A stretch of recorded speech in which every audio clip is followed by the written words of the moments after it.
ക്ഷീരകർഷകർക്കുള്ള ആനുകൂല്യങ്ങൾ സമയബന്ധിതമായി വിതരണം ചെയ്യുന്നതിനായി കോതമംഗലം ബ്ലോക്ക് പഞ്ചായത്തിന്റെയും ക്ഷീരസംഘങ്ങളുടെയും ആഭിമുഖ്യത്തിൽ അവലോകന യോഗം ചേർന്നു.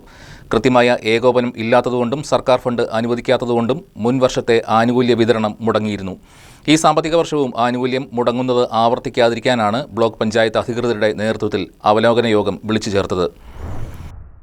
ക്ഷീരകർഷകർക്ക് പരമാവധി ആനുകൂല്യം ലഭ്യമാക്കുന്നതിനുള്ള പദ്ധതികൾക്ക് ഏറെ പ്രാധാന്യം നൽകുകയാണ് കോതമംഗലം ബ്ലോക്ക് പഞ്ചായത്ത്.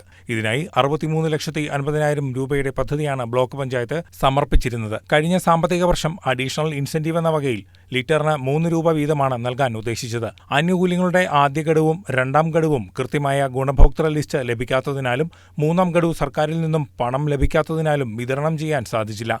എന്നാൽ ഈ വർഷവും സമാന സാഹചര്യം ഉണ്ടാകാതിരിക്കാൻ കൃത്യമായ ഏകോപനം ആവശ്യമാണെന്ന് തിരിച്ചറിഞ്ഞ് ഈ വർഷത്തെ തുകയുടെ വിതരണം സമയബന്ധിതമായി നിർവഹിക്കുന്നതിനായുള്ള മുന്നൊരുക്കങ്ങളുടെ ഭാഗമായാണ് അവലോകന യോഗം വിളിച്ചു ചേർത്തത്. കോതമംഗലം ബ്ലോക്കിന് കീഴിൽ 48 ക്ഷീര സംഘങ്ങൾ ആണ് ഉള്ളത്.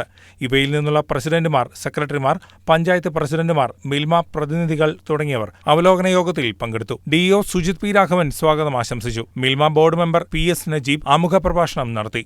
DD ഷഫീന M അധ്യക്ഷത വഹിച്ചു. ബ്ലോക്ക് പഞ്ചായത്ത് പ്രസിഡന്റ് ജെസി സാജു ഉദ്ഘാടനം ചെയ്തു. 26-27 സാമ്പത്തിക വർഷത്തെ പദ്ധതികളിൽ അതിന്റെ ഇംപ്ലിമെന്റേഷനായിട്ടുള്ള അടിസ്ഥാനപരമായ നിർദ്ദേശങ്ങൾ അവലോകനം ചെയ്യുന്നതിന് വേണ്ടിയിട്ടാണ് നമ്മളിവിടെ യോഗം ചേർന്നിട്ടുള്ളത്. ഇപ്പോൾ ഇവിടെ ചേർന്ന യോഗത്തിൻ്റെ അടിസ്ഥാനത്തിൽ നമ്മുടെ എറണാകുളം ജില്ലയിലെ പാൽ സംഭരണത്തിൽ 5ാമത്തെ സ്ഥാനത്താണ് നമ്മുടെ കോതമംഗലം ബ്ലോക്ക് പഞ്ചായത്ത് ഉള്ളത്. ക്ഷീരമേഖലയിൽ നമുക്കറിയാം കർഷകർ കുറഞ്ഞു വരുന്ന ഒരു സാഹചര്യമാണ് ഇപ്പോൾ നിലവിലുള്ളത്.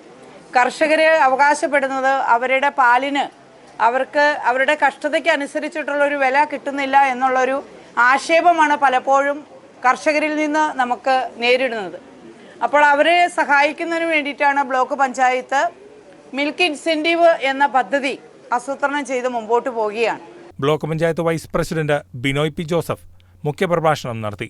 ആരോഗ്യകാര്യ standing committee chairperson Binsy Mohanan, block മെമ്പറായ Vrinda Manoj, assistant director Ramya P എന്നിവർ ആശംസകളർപ്പിച്ച് സംസാരിച്ചു.